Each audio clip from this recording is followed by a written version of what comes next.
Hi, my name is Jerry Rux. I reside in rural Stranquist, Minnesota. I enlisted in the U.S. Army in 1965, graduated from Lincoln High School in Thief River Falls, Minnesota. And kind of a little different story. I guess it's not that, it's kind of humorous to the guys I enlisted with. There was myself and another fellow classmate. What was his name? Llewellyn Lane. And we were trying to decide which service to go into, because in them days almost all your older relatives had all been in the military at one point or another. Anyway, his dad was in the Navy, and he was encouraging us not to go into the Navy. And Did you say why? Pardon? Did you say no, why? I don't remember why, but Okay. he didn't push for it. Anyway, I'm gonna. My friend Llewellyn is. We decided we were going to flip a coin, because I had chose the Air Force, and he had talked to an Army recruiter, and he wanted to go in the Army, so we flipped a coin, and I won. So we were supposed to be going in the Air Force. Well, then he talked me into going and seeing the Army recruiter, and he was a pretty good talker. And it was maybe 2 weeks later, we were on our way to Fargo to enlist in the U.S. Army, along with 4 other of our classmates from Thief River. What happened to the Air Force? I mean, the coin flip. Well, the Army recruiter gave a better sales pitch. Okay. So anyway, that's we ended up enlisting in the Army, and this was in August. We graduated in the spring, and we were enlisted in the Army in middle of August 1965. And at the time, Vietnam was just getting going, and really, wasn't much about it on the news. It was not like today that, there was only 2 channels you really watched or whatever, and even you didn't hear much about it. So didn't really hear much about Vietnam until we got in basic training, But we got inducted in Fargo, and that morning, and by noon, we were on an airplane, and we flew somewhere in Missouri. I don't remember, maybe St. Louis. And we went to Fort Leonard Wood, Missouri for basic training. And out of the 6 of us, we all ended up in a different platoon, every one of us. So All different platoon? Yeah. None of you stayed? No, none of us stayed in the same platoon. We were supposed to be on the buddy system, but was kind of as far as it went. As we got in the same company, but different platoons, which really wasn't a big thing, because we were just one building apart from each other. But we were in Fort Leonard Wood, Missouri, and that's where we took our basic and learned all our military needs, got our haircuts, and of course, basic was like everybody else's basic. We went through all the discipline things and got hollered at a lot, and found out, there's a lot more to this than I thought there was going to be. And So how was basic for you? Was it tough, or? well, no, it wasn't really tough. It was just more of a challenge. You're not used to being under that much discipline. And I think a lot of big changes was too, being from rural Minnesota, you really hadn't met any other people, other than local communities. And to meet Different parts of the country. Yes, and from different cities, different states, and different personalities, different nationalities, and it was a learning experience altogether. So we were in basic till October. What kind of barracks did you have? We had the barracks were wooden single-wall barracks, 2 stories high, and everything was. Most of it looked like World War II type situation, barracks, you know, that were, and you could see lights shine through the walls at night. It was, and in Missouri, and from August to October, we saw all 4 seasons of the year. We had, you get up in the morning, you needed a field jacket on, and by noon, you were sweating. That's why And they then all call of a it, sudden, you were marching in rain and almost snow. So it was, Missouri, what I remember, had a lot of different weather in a short time. that's why they called it Little Korea. Yes, that was what the nickname was. Yep. And I know we would march to like rifle range, be marching on a nice dry road, and in the afternoon when we come back, it would be mud. I don't know if they watered it down, but it rained quite often. And we would march in the mud all the way back, and I'm not even sure of how far, because you just started marching, and your mind just kind of keep an eye on the guy in front of you so you didn't get out of step. Mm-hmm. And but basic was basic, you know, basically the same as everybody else talks about basic. We did the rifle range and the throwing the hand grenades and learning a little bit of first aid and learning how to, you know, bivouac with somebody that was probably 6.5 feet tall and you're 5'9". Pup tent, And 2 you slept halves. in a shelter half and tried to keep the rifle in there at night with you so it didn't get outside the rifle or outside the tent, you know. It was kind of a different situation. But anyway, we graduated, you know, they had a big ceremony and marching ceremony. I don't remember a whole lot about it, but we got on a chartered bus. How was the food?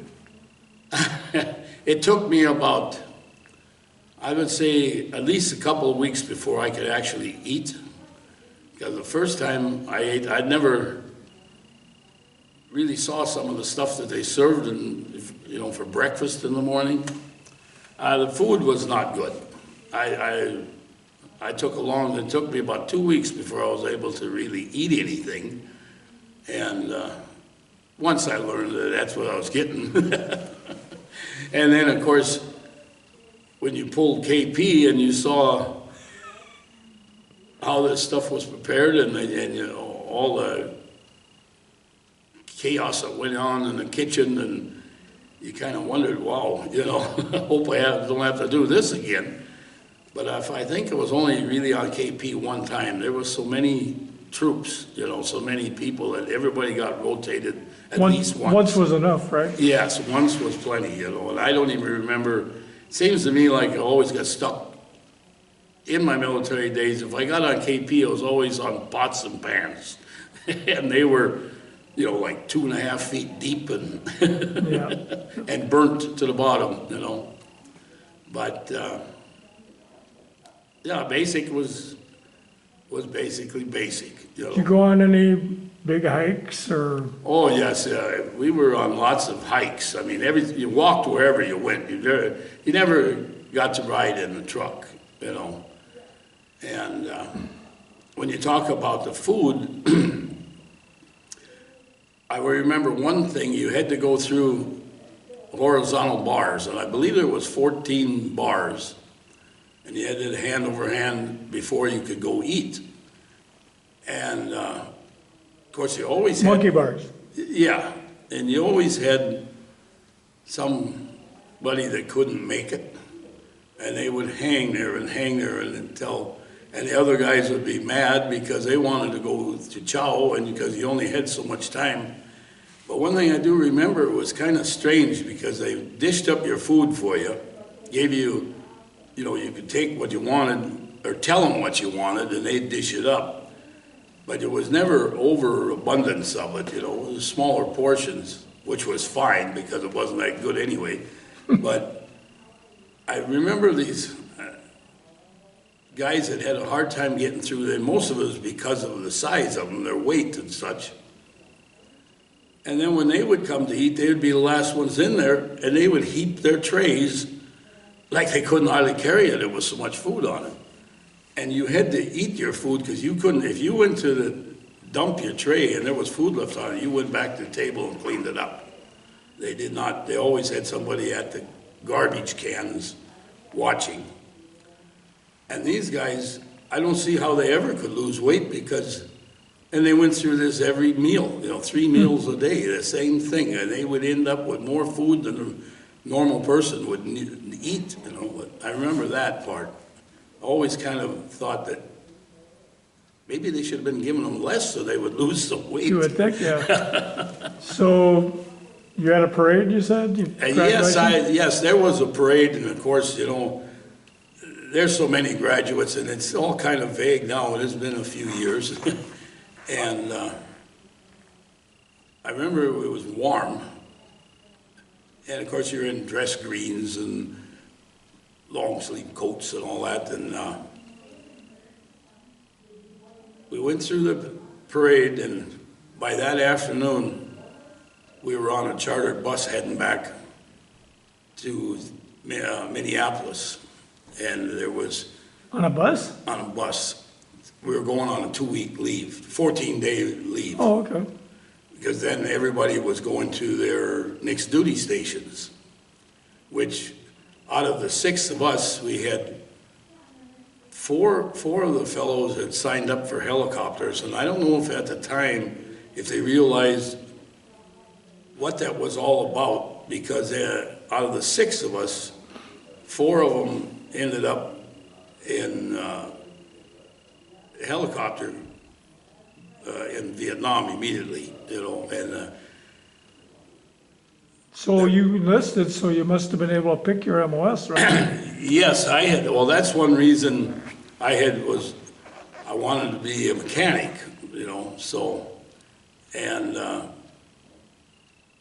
the Army was offering a better course than the Air Force, if I remember right, and it sugar-coated it sounded. At least they made it sound good. Yes, and then, anyway, we went home on leave, and that was quite a party going home on the bus because we had traveled about a couple 100 miles, and we were told there was no booze or no liquor on the bus, absolutely not. And out in the middle of nowhere, I'm not even sure where it was, in Iowa or maybe still in Missouri, but the bus just pulled over to the side of the road, and the bus driver gets up and says, well, we're changing drivers. And another driver gets in the bus and he says, we'll stop at the next town and there's a liquor store. Really? And I don't know that most of the guys on here were just barely 18 years old, most of them. But anyway, we managed to get all the booze we wanted. And of course, then it was a party all the way back on this bus.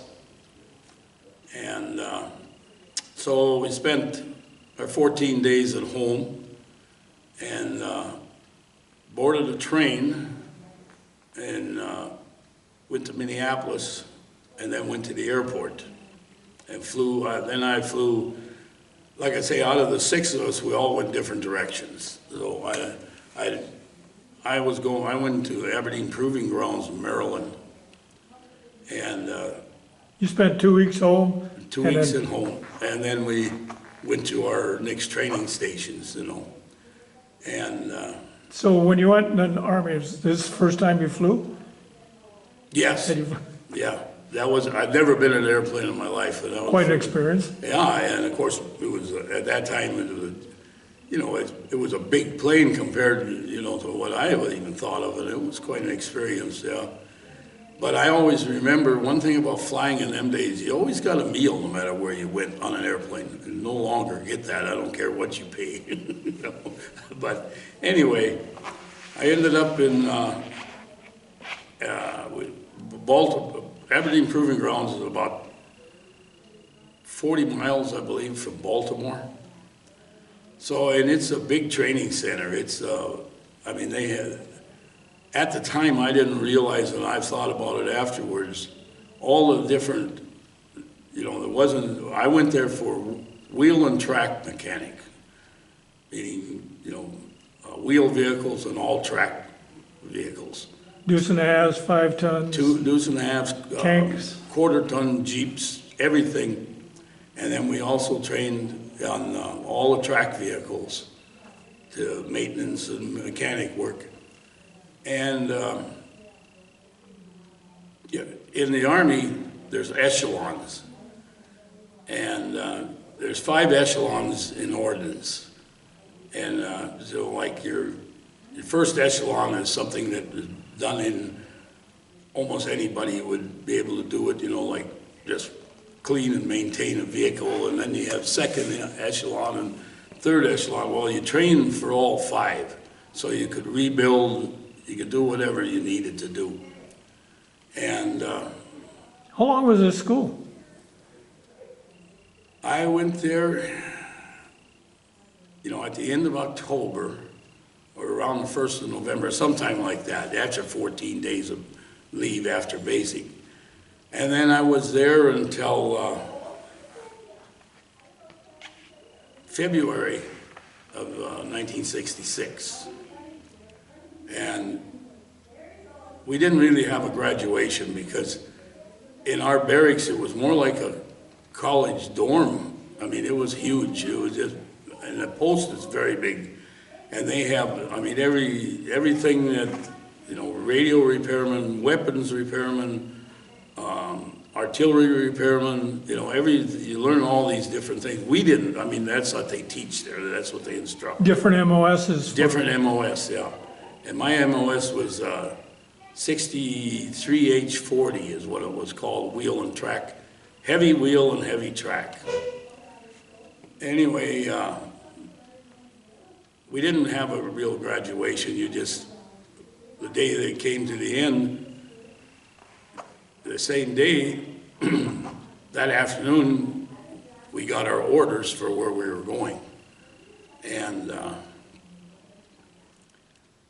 nobody really thought about where they were going because, like I say, even at that point, other than basic training, we never heard, you know, you better prepare because of the war going on in Vietnam and all that. And all the old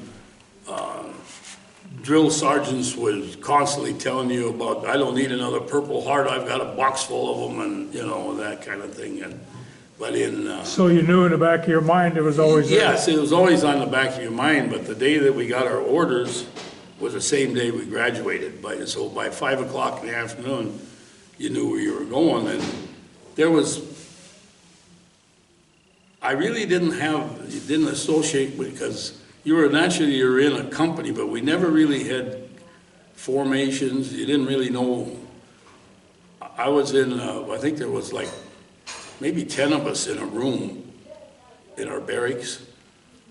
And every one of them, there was just a couple of us that were in mechanics, and the other ones were radio class and things like that. Did you still do PT or? No. Did you ever go bivouacking or anything? No, we never was issued a weapon or anything in advanced training. So it was more like... So you guys had a mid. Going to AD, going to school. Know, like going to a vocational school, yeah. You know? And it was, we didn't do any parades, we didn't, I'm sure we had some formations. It's all kind of, things went so fast there that, and it was a lot of studying, a lot more than what I thought. I mean, I grew up in the 50s and 60s with all, you know, you thought you knew everything about mechanics, but this was a whole different program, and it was interesting, but... You were a shade tree until you got there. Yes, I was a shade tree mechanic compared to what... So anyway, when we graduated then, that afternoon, everybody was opening up their papers. Oh, well, I'm going here and I'm going there. And out of the people that were in my little dorm room with me that we lived in, I had one good friend in there. And, well, actually, I had a couple. And I don't even recall now where they ended up going, but we didn't go to the same place, you know. And I read mine and it said South Korea. Oh, well, I didn't really know much about that either, you know, so I said, well, and the orders were boarded a plane and flew to Oakland, California. And You went home first, right? no, Oh, you didn't have leave? you didn't have leave, no. And so anyway, we went to Oakland, or I went to Oakland, and there you are with another 3,000 troops going in every direction to the Far East somewhere, you know, Southeast Asia. And I remember, I knew I was going to Korea, so they said we would be boarding a ship. So we were there, I think around maybe 2 or 3 days. So one night, I walked on the piers, and these ships were gigantic. I mean, you know, wow, this is big. And I still remember an old seaman of some kind, you know, he come by and he started laughing at me. And I mean, when I say old, you know, maybe he was 40, you know. Right. But anyway, he says, in a few days, you're going to be hanging over the edge puking off of one of those boats. And I thought, wow. So it came down to the wire. You were boarding an alphabetical order. There was 1,500 people going on that boat. Well, lucky enough, being R, last name, I was far enough down in the alphabet that I didn't go on boat, I flew. So. They didn't have enough room. No, there wasn't enough room, so yeah, we thought we were lucky that I got to fly. And we flew to Anchorage, Alaska, then we flew to Tokyo, Japan, which we never really got to get off the airplane. And then we flew into Kimpo Air Base in Seoul, Korea. Okay.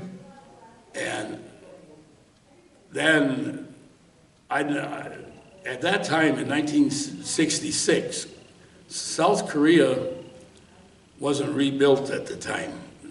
It was very primitive, you know. And even in the area around Seoul, the odor was more than you could handle. I mean, it smelled bad, and it was winter time. It was February. It was frozen cold, but so there we were, and we thought, well, we beat them poor buggers on the boat. They had 14 days on a boat, or 15 days. But then we come to find out that their time started when they left Oakland. So they actually ended up spending less time in country than us that flew, but that was just the way it went. But Yep. And anyway, Did they issue winter clothes or boots or? yeah, you know, I've been trying to remember that. I mean, we were issued everything, but I think it was at a processing station in Seoul, or at the air base there. And then we were issued, well, we had to send home all our civilian clothes. We couldn't have any civilian clothes. Well, in fact, they told us that before we went, so we never had Really? any civilian clothes with. And then we were issued, of course, you had your khakis, and you had your fatigues, and you had your field jackets, and then you had your dress greens.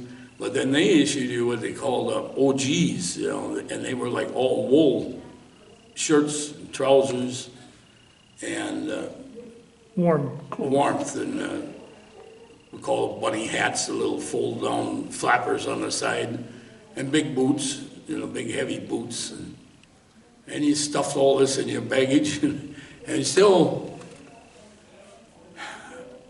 somewhere along the line, I'm not even, I just, you know, it's so long ago, I don't recall exactly how it came out, but we boarded the back of 2.5-ton trucks and colder than the devil, and started off for our next duties, or next point that we would be going to, which I found out I was going to the 2nd Infantry Division, which the year before was the 1st Cavalry Division, and then they were deployed to Vietnam, and the 2nd Infantry took over for the 1st Cav, and I found out we were going up to the DMZ area between North and South Korea. And so then we went, and being in maintenance. So how far was that? Is it quite a ways?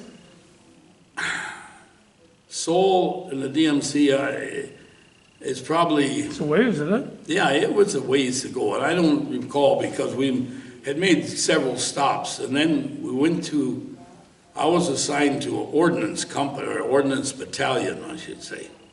And an ordnance battalion is set up like any other battalion. You have your companies, and each company has, you know, down to platoons. Yeah.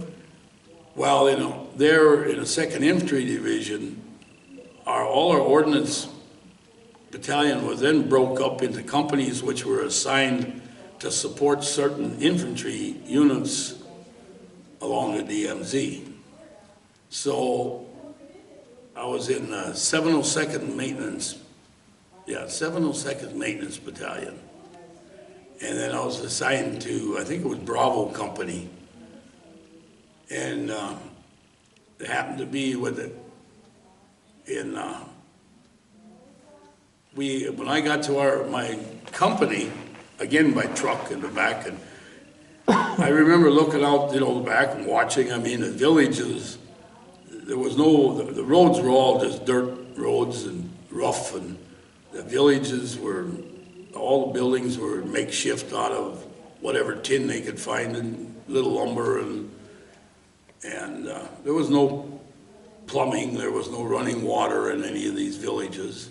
And most of them were run with, electricity was run with generators at night, you know, but they didn't have, most of them didn't allow them to use any electricity during the daytime, they had it at night though. But, so that was kind of different, and we went into, I ended up at Camp Blue Lancer Valley, and it's surrounded by the Easy Queen Mountain, it's called.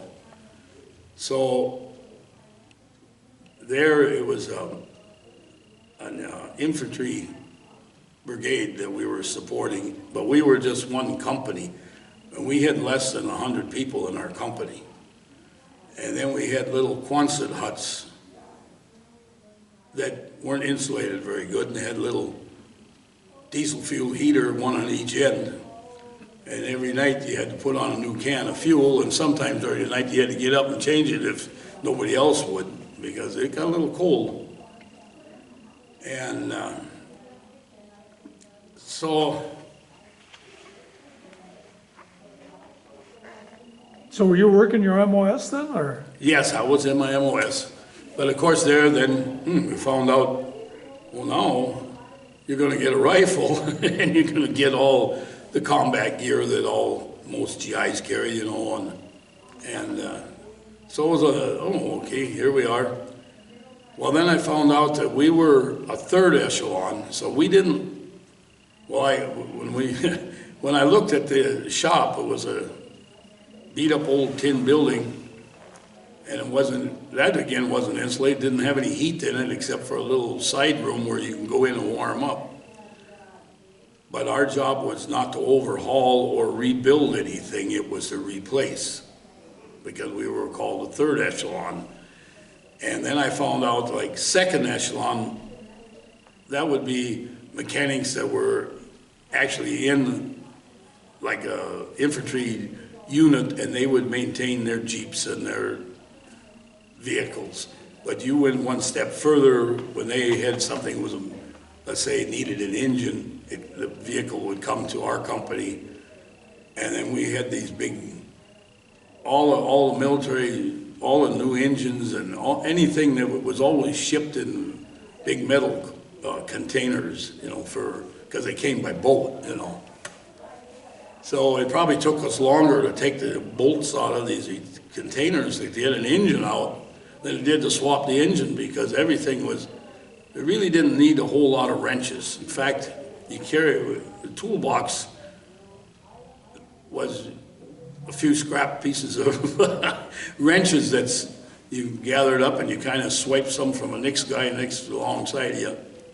And in the military, most of your things are all quick disconnects, you know, waterproof and quick. So you didn't need you could switch an engine or a transmission or whatever real fast. In fact, you could switch an engine in a Jeep faster than you could the transmission, because you didn't really have to get under the vehicle.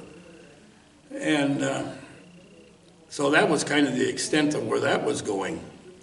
You said you were given a weapon. Well, we were given M14s. M14s, okay. And then I was assigned to as a machine gunner on the machine gun squad, because... Did you do guard duty at all, or? No, we didn't do guard duty because the infantry guarded the whole compound. And it was surrounded by all, you know, concertina wire and guard towers all around it. And, But how big was the compound? oh, it was huge. It was big. I couldn't tell you how many acres. It covered this whole mountain valley, you know, and... Like big as Newfoundland or bigger? Oh, I would say bigger than the city of Newfoundland. And it was quite large. And we were, our company was at the top of it, like the top barracks or top hooches. The infantry was below us. And we were way up, like kind of next to the fence, up on the top of these. It's kind of hard to explain, but it's a valley. And the upper part of the valley, you know, I mean, the high side. And our shower room, we had to share it with this infantry company down below. So we had to walk. When you went to take a shower, you were, you know, in the wintertime, you were fully dressed with all your winter gear on and went to the shower room and then showered and got dressed again just to get back, because it was probably, oh, maybe a city block away, you know, and that's just the way it was. But I mean, once you got used to it, it was no big thing, you know. You had heated water. Yeah, it was heated water, and it was, but. How was the food there? Well, actually, if I remember right, the food was fairly good, because we had cooks, and they only had to cook for, like I say, it was less than 100 people in our company. So, and we did not have to pull any KP. And Locals did KP, or? we had Korean civilians that did KP. Mm-hmm. And for, if I remember right, maybe about $5 a month, you rented a house where you hired a houseboy to make your bed and clean up under your bunk and so forth. So, wow, that's pretty nice, you know. And that would go along good until maybe you might get in an argument with the houseboy. We call him a houseboy, but I'm sure they were a lot older than all of us. They do your laundry too, or? Yes, they did our laundry. We did no laundry. We didn't even have to, well, other than the big main floor of the hooch, we had to keep that clean in case an inspection came up, which we knew about every inspection, because we never really got inspected by, the highest ranking officer we had was a company commander, which was always a captain. And we'd have maybe 2 lieutenants. And of course, the main leader in the company was the first sergeant. And we had, in the time I was there, they were, you know, there was people rotating all the time, because you were there for 13 months. So we didn't come in as a group. You were an individual. When you were going home, there probably was nobody else going home that day, you know? Yep. And the same with the officers. And then we had in our company, we had a lot of,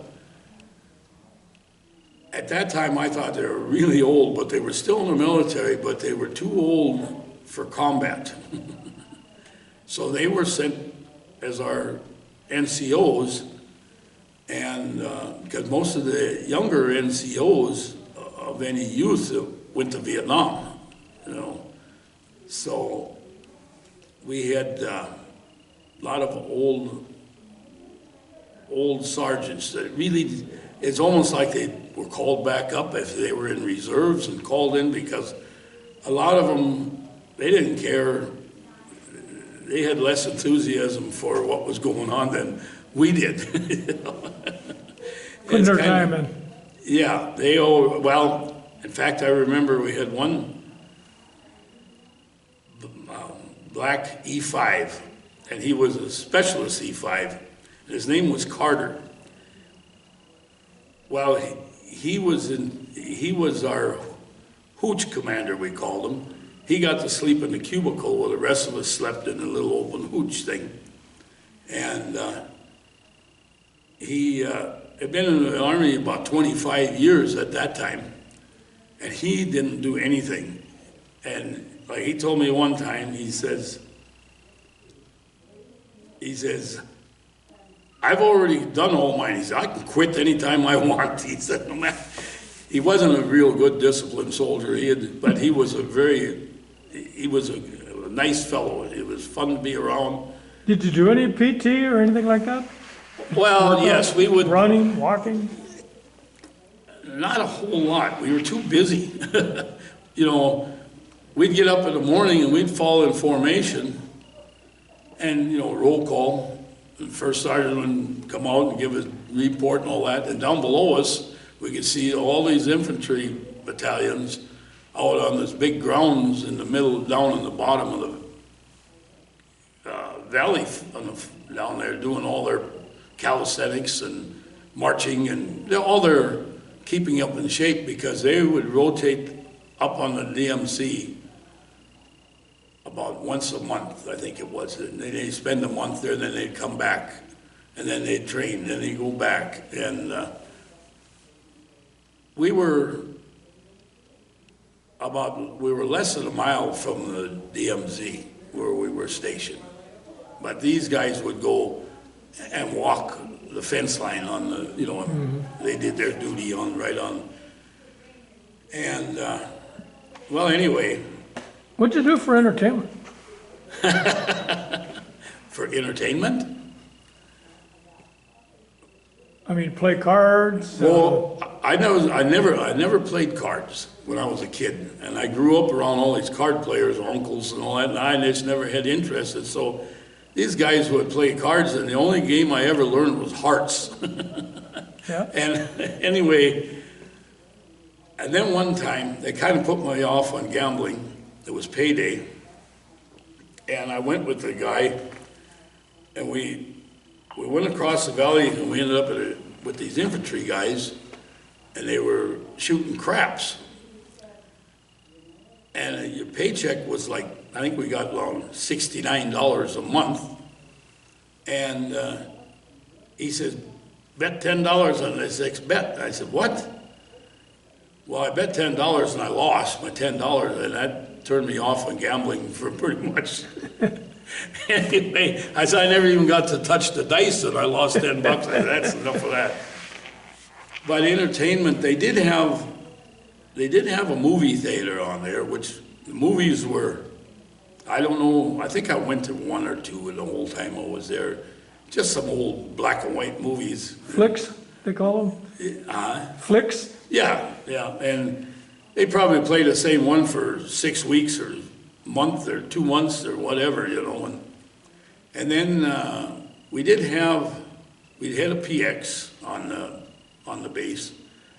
And of course we had a chapel, and we had Did you go on R&R? EM Club. Did you go on R&R at all? Did you get? No, I never went on R&R. Did they have it? I mean, could you went? No, it really wasn't offered.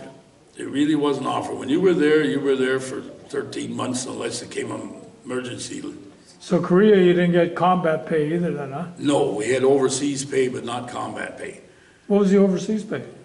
I mean, how much was that? Oh, it wasn't much. It was like added maybe $10 a month or something like that. It it was just there. I mean, it was being overseas, they called it, and overseas paying. And then when you talk about pay, there's another thing when we got to Seoul, we had to turn in our American money and exchange it for MPC, which looked like monopoly money. Yep.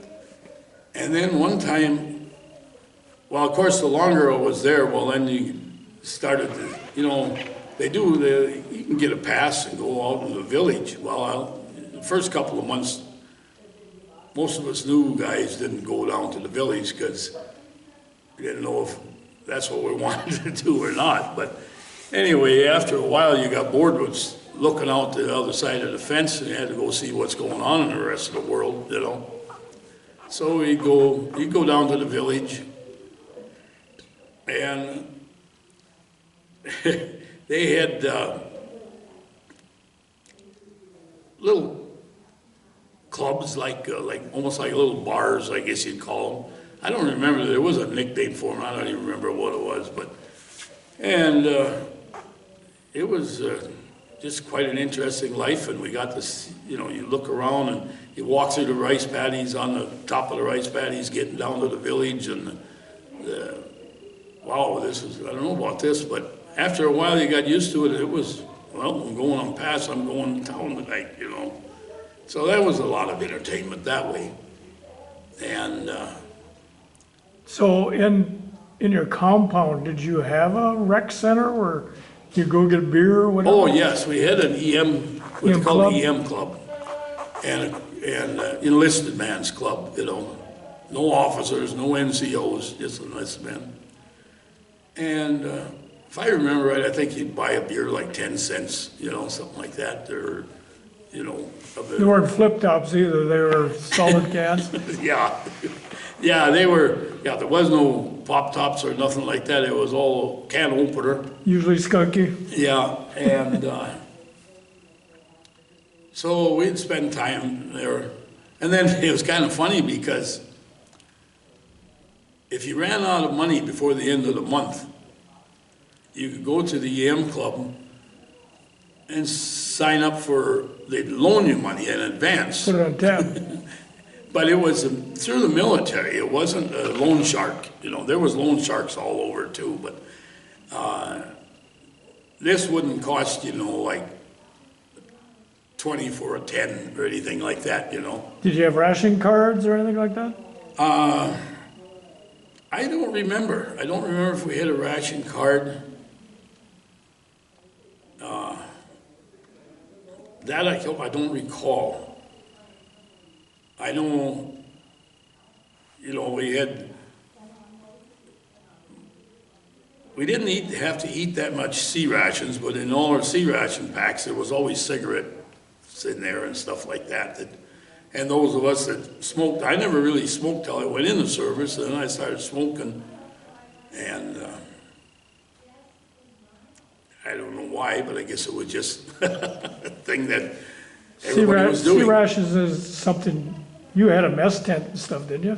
Pardon me? You had a mess tent where you'd go eat your Oh, meals? yes. But you had C rations besides, or? Well, we were always assigned C rations, so if we needed them, you know, if you're out for sometimes you had to leave the compound to go rescue a vehicle. Okay. You know, and so then, of course, when you did that, you went in with the helmet and the whole works, you know, depending on where the vehicle was located, you know. You have flak jackets and all that stuff? No, I never saw one the whole time I was there. Even the infantry fellows, maybe they wore them, but I wasn't aware of it because it was probably something they gave them when they would get their duty to go across the river, or up to the river, I should say, not, you know. Anyway, the whole time I was there, I only saw 2 helicopters. And they weren't anything like what I saw on the television movies or whatever of Vietnam. I think they were called Hueys. They were twin engine things, big old, and they looked like a huge grasshopper. But there was only 2 times I seen them fly in, and they loaded troops on them, and away they went. So I don't know.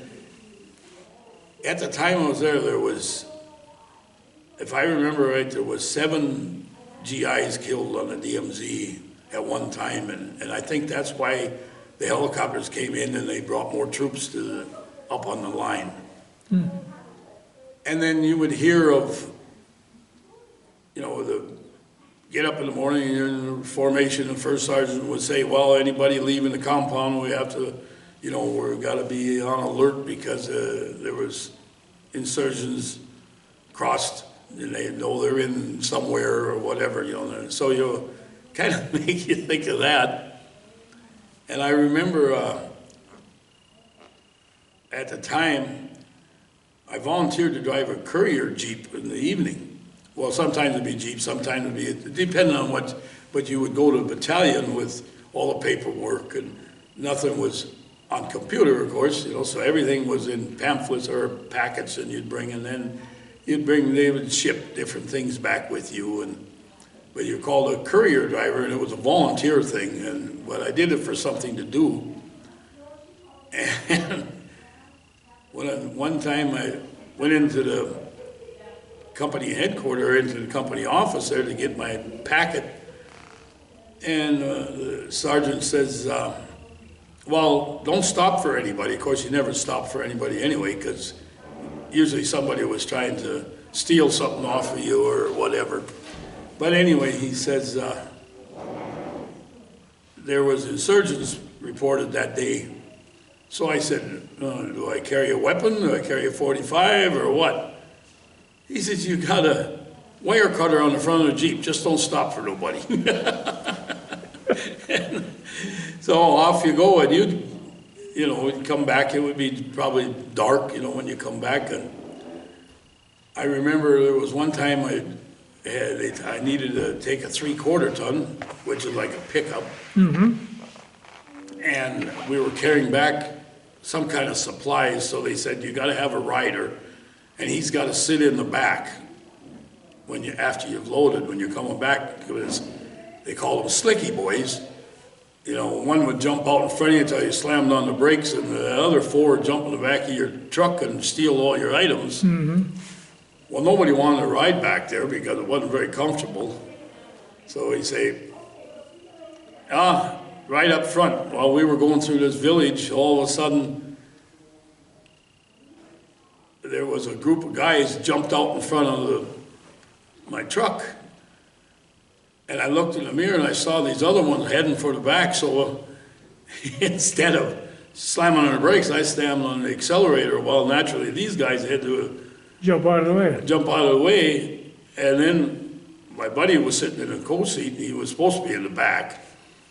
He says, hit the brakes. I hit the brakes, and these runners behind ran into the back of the truck, which the tailgate was up, so anyway, we avoided them getting into our truck. So then I went there as a mechanic, and somewhere along the line, we didn't have a real inspector, but all of a sudden, somewhere along the line, they decided they needed someone to inspect vehicles, because like these infantry companies would say, they have a vehicle that they thought was wore out, and they wanted to turn it in and exchange it for another unit, for another vehicle. What you would have to inspect that vehicle, and you had this form, was about 300 items on it. It was called a DD 2404, if I remember right. And you'd have to go through the vehicle, and then it would be on there, the items you found would be, is this a first echelon or a second echelon or third or fourth or fifth, Well, if it was a first or second, that means that they have to take that back there and repair that before they could turn it in for another vehicle. But anyway, I kind of ended up doing that, and I don't know why I got picked to do it, but so I didn't even realize at the time that was really what was going on. It was just, well, now I know that I'll do this. Is better than pulling wrenches, So I did that, and then the Turkish army was stationed there, and they were probably about maybe 5 miles away from us. And most of the Koreans were scared of the Turks, because they were some rough soldiers. You would run into them sometimes in the village, and you would want to kind of avoid them. And but anyway, these Turks at that time were leaving Korea, and there was a whole, I would say, like a battalion of them, and all the military equipment they had was all American equipment. But it was much older than our units, you know, more what I would say is left over from the Korean War type stuff, and they had M1s instead of M14s, and but anyway, we had to go inspect this stuff before, like I don't know what would happen if we would have said we wouldn't take it, but we had to go and inspect this. So I was assigned to do that. I worked on this Turk post for about, must have been 2 or 3 weeks. You live there then? No, I went back and forth every day. How far was it? About 5 miles. Okay. 6 miles maybe. But I got to meet the commander of the whole post, and I remember when I walked in to meet him, why I was there, I don't know, because I guess I was inspecting their equipment and he wanted to meet me, so I went in to meet him, and he was being measured for tailored suits by a Korean suit maker, and he could speak English pretty good, but he was pretty proud of these suits, and he was telling me, he says, you know, we'll never get suits like this, and, you know, for this kind of money, you know.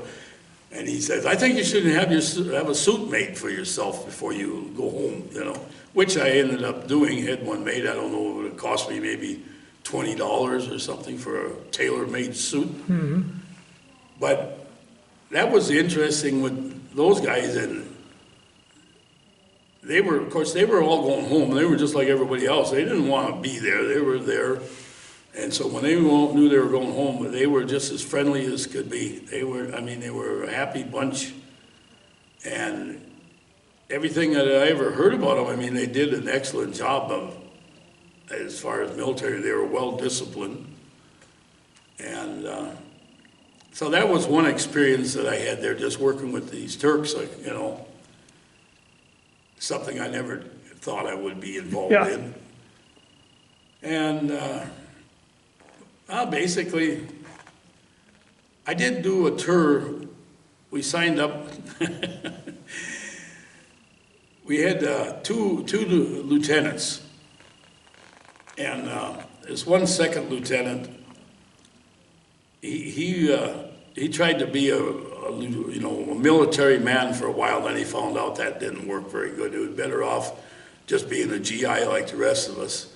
So then he says, I'm going to get us a vehicle, he says, and on Sunday we're going to travel to Seoul.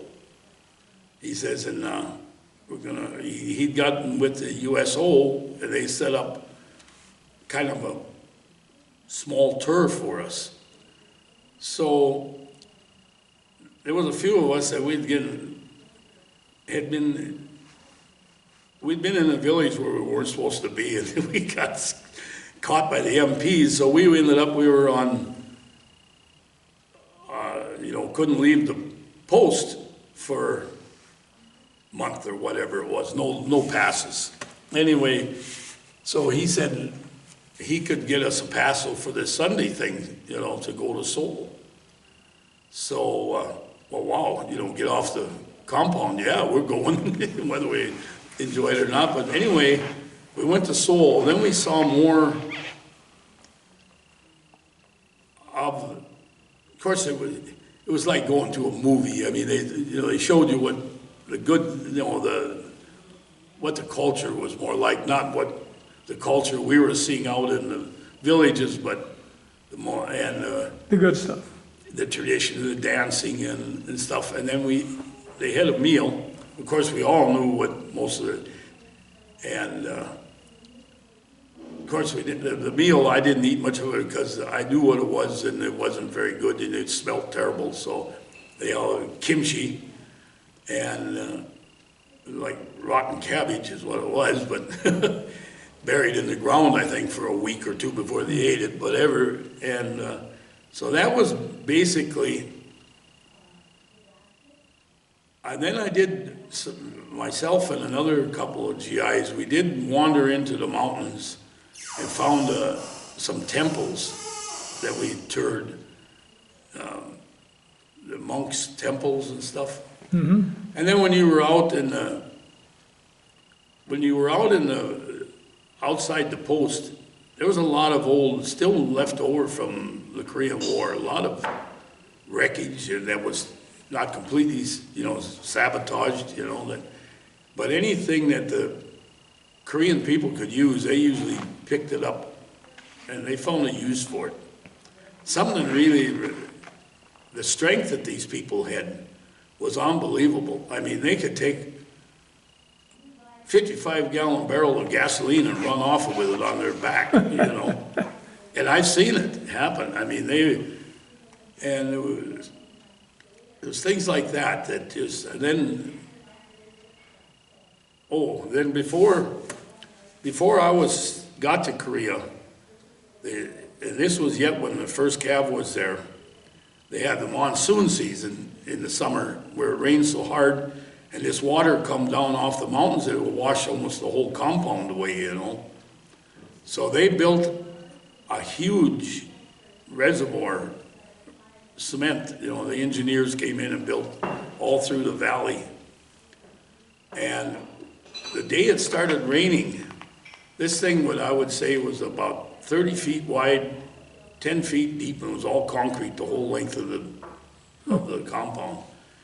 And it went down to a little river and, they're trying to save the compound. And that day it started raining. An old sergeant told me, he says, you wait in a few hours, because there was just barely any water trickling down through that cement.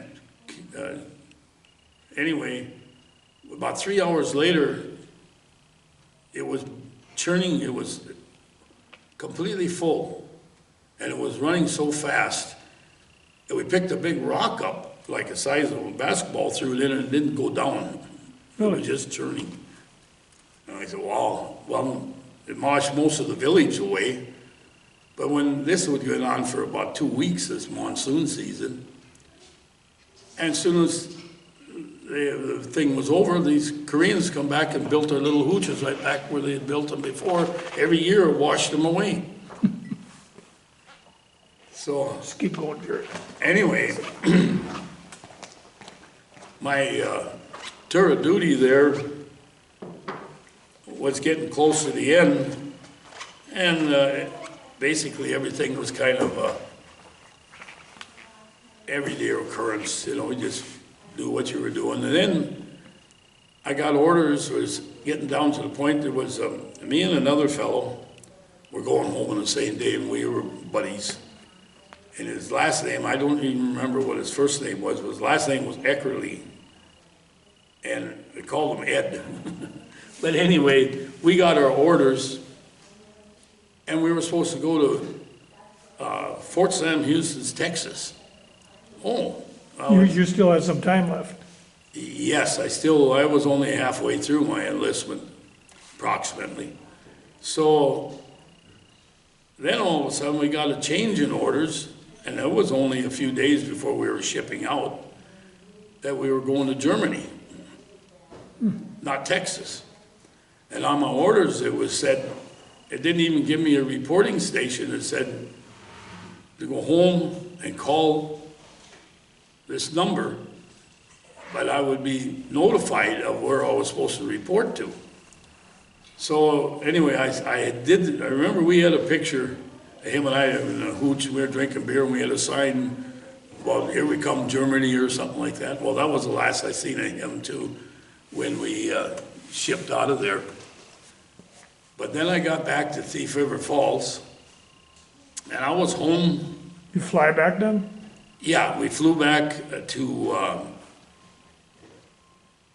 Fort Lewis, Washington. And then went into Seattle and finally got a plane back to Minneapolis and ended up flying home, you know, from there. Then I flew all the way into Thief River in a small little plane they had. So then I was home, and I had been there almost 30 days. I hadn't gotten any notification of where I was supposed to go and what I was supposed to do.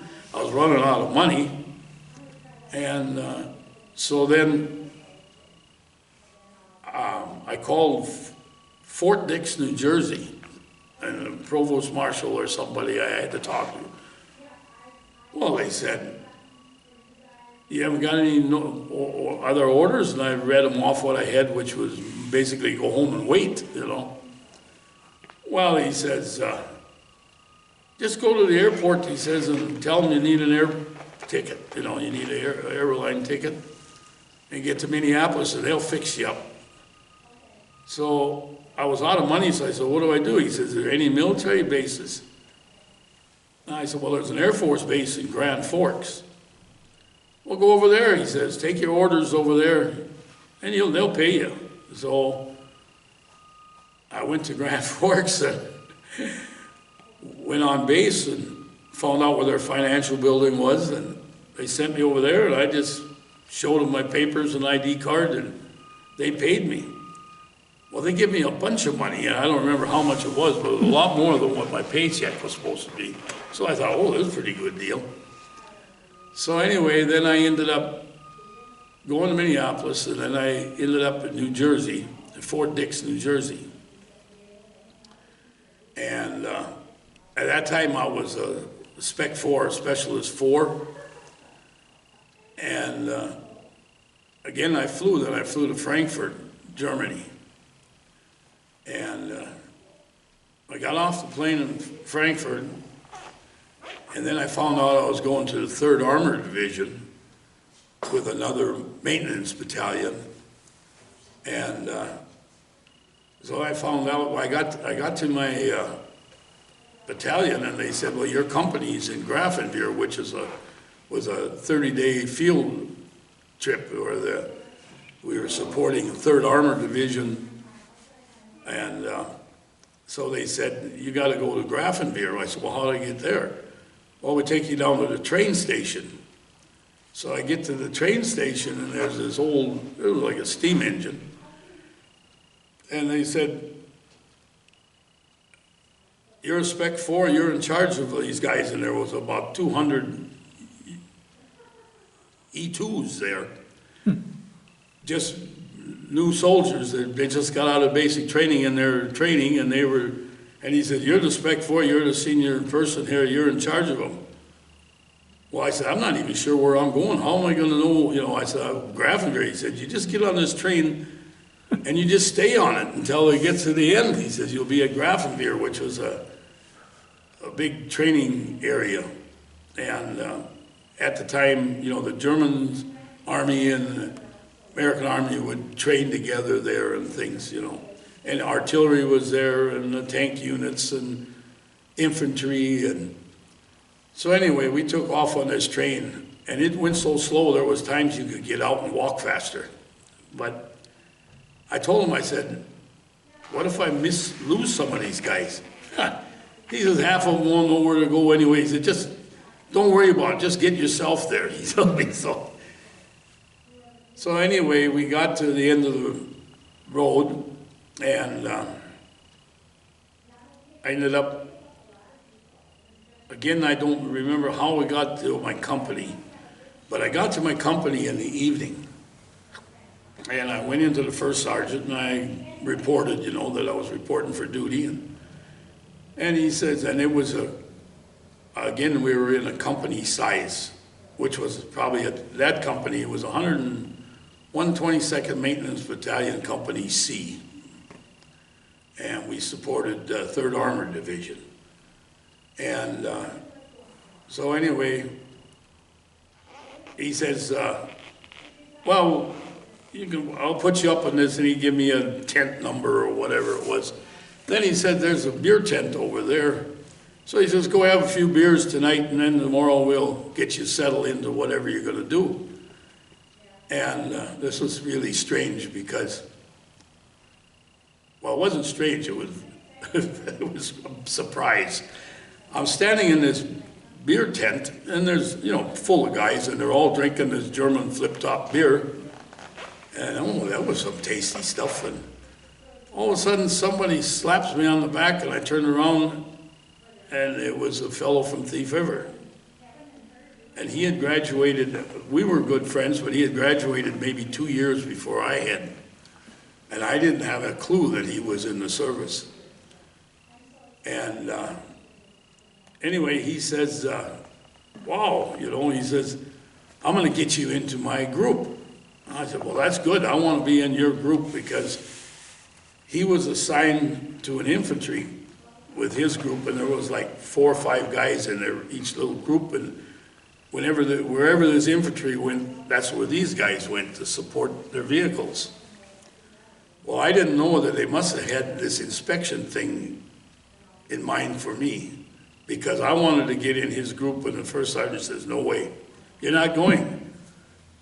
And I said, well, you know, I was pretty disappointed, because there was a fellow from home, and I would be stationed working with him directly. We were in the same company, we'd seen each other all the time, but I thought I'd be on his team. Well, it turned out I ended up as an inspector.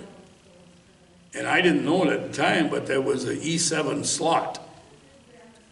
And meaning that you could go as far as an E7 in that particular position.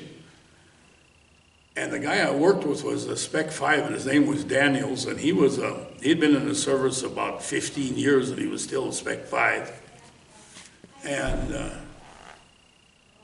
evidently they weren't real satisfied with the job he was doing, because they promoted him to a staff sergeant. So he got 3 stripes on the top and a rocker. E6. And they took him out, and they put him in the office, at the company office. And what he did there was basically shuffle some papers around, and I ended up in his slot as an E4. And so there I was, the head inspector, and there was a whole little different program than we had in Korea inspecting, because again, I was working with companies that wanted to turn in things, but it was anything from Jeeps to M60 tanks. And so I learned a lot about crawling around on tanks, and I'd worked on tanks in Aberdeen, I was trained, but never worked on any until I got to Germany. And so then that's what I did the whole time I was in Germany. I was an inspector. And I had a 2.5 ton truck with a van body on it. And that was my office. And I'd go to work in the morning. Basically, that's what I did all day long. Go out and inspect vehicles, fill out paperwork, and I did that all the time. And I spent, I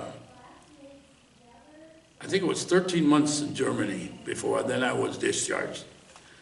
But I spent a long time as an E4 in this E7 slot, and wasn't getting promoted. And this friend of mine I was telling you about this, that I had went to school with, he was an E5. And so, but he was a specialist E5.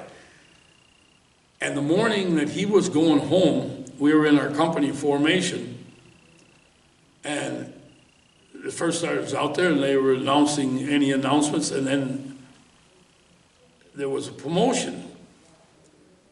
And they called me up to the front. I went up the front, and I got promoted to buck sergeant. So, and I can still see my friend Stanley standing over there smiling, and he was laughing because, as you know, technically a sergeant outranks a specialist. And he says, I'm going home. He says, you don't outrank me. So anyway, he left. And but when the time that he was there, he took me to Frankfurt, and we learned all about downtown Frankfurt, and showed me how to get around Germany a lot, and so it was pretty much just a routine job. But when I got promoted, then of course every day I was getting shorter and shorter, you know, like down to 6 months left, and pretty soon the recruiting officer would be calling on you. Well, he wasn't an officer either, he was an E5, but he was, you know, trying to get you to re-enlist. And there was a lot of guys that were re-enlisting, and of course they were offering, you know, like $2,000 bonus and stuff like that. And finally one day I just told him, I said, nah, don't talk to me. I said, I went in when I was 18 and I was not even 21 yet, and I was almost ready to get out. And you had Vietnam looking over your shoulder. yeah, and then more and more of these fellows that were re-enlisting, all of a sudden were getting orders for Vietnam. And by that time, it was 1968, Vietnam was full blast, you know. Pretty hot. And there was a number of fellows in our company who already had been in Vietnam, and he said, yeah, you don't want to go, you know. Well, I didn't think that was a good place to go anyway, but so he's finally, one day he just told me, he says, you know what, he said, I'm not even going to talk to you anymore. He said, I'm going to mark you off my list. I said, that's fine. So then we did go there was about 4 of us, and we took we got a 3 or 4 day pass, and we went to Amsterdam, Holland, and we had quite a time there. So we decided we're putting in for a European discharge. You could get a discharge and stay in Europe, and you have 1 year that the military would still fly you home. Well, by that time, I was already too short, so they wouldn't allow this military discharge. They said, no, you can't do that, you gotta go home. So, anyway, Germany was fine, and it was a lot of different, there again, when I think back on it, at the age I was, I didn't realize the opportunity that I missed as far as looking at the countries as a culture. It was just that you were just there. You could go downtown, drink beer, and have a good time. You were just there, and there was really nobody that interested in the culture, you know. And now, I'm sure that a lot of the fellows I served with are thinking the same thing 50 years, 60 years later, that, wow, I should have. Maybe you should have paid a little more attention, huh? Should have paid more attention and found out more of the country, about the country, because now when I watch the news, and even watching Korea, I see things in South Korea, and just what I see, I'm sure there's still areas there that are, you know, probably not as modern as the modern cities in Korea, but I see the difference in what I see when I saw there. Even in Seoul, when I was in Seoul, when I got there, when I left too, I mean, most of the buildings were in shambles. You know, they're still blowing up from the war, you know. Mm-hmm. And all that has been rebuilt. I can't imagine what this country looks like now. You know, it would be really something to see, you know. Yep. So basically, that's kind of a long-winded. So what'd you do when you got out? Or where did you muster out at? Well, okay, so then I flew back, that's kind of funny too, because I flew back to Fort Dix, New Jersey. And like I say, I was a sergeant in my new khaki uniform and all that, you know, nice. And they had us do a police call. Well, the police calls go around, pick up the cigarette butts and trash that's on the ground, and everybody there was getting discharged, so they just walked. Nobody picked up anything. And in fact, none of us we had a bed to sleep with the night, and most of us didn't even go get bedding because we didn't want to waste time having to return this in the morning, and you didn't want to miss our flight out of there. And so I flew out of New Jersey back to Minneapolis, and then flew from Minneapolis back into Thief River. And I was home on my 21st birthday. The day I got home, I was turned 21. And kind of the end of the military days is kind of funny because there was 6 of us that went in together, and all 6 of us got to come home. And 4 of them spent, one fellow I know spent 2 tours in Vietnam. And anyway, within 30 days, we were all home again. Really? And we went to the local liquor store and to have a drink together. And my good friend Llewellyn hadn't turned 21 yet. And they carded him and wouldn't serve him. Really? And he just came home, and his birthday was like October, and we were home in August. And I always think about that. He never got to have a beer that day because they carded him for it and they wouldn't serve him naturally. So anyway, that's kind of, and then from there I started in working as a diesel mechanic and a truck diesel mechanic, and I spent the rest of my career in the trucking industry working as a mechanic. Where at?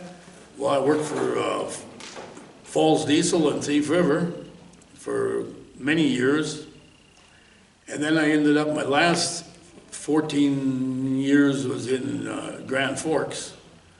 And I first went over there, worked for Valley Truck for about 2 years. And then I went to S&S Transport and worked for the Sang family, of which Pat Sang was originally from Carlston. Mm-hmm. And I started with them as a mechanic, and then before I retired, then I was a shop foreman of the maintenance shop for S&S Transport. And I retired in 2016 from S&S. And then the year that I retired, I won an award for Service Tech of the Year for North Dakota Trucking Association. So that was kind of a big deal, and so I took that with me and retired. And Very good, very good. I basically fish all the time now. I don't want to cut you short here, Jerry, but I'm just about out of batteries, so. Well, that's fine, I'm a little long-winded, I'm sorry. So I want to thank you for your service and thank you for doing this interview. Thank you, Jerry. Thank you.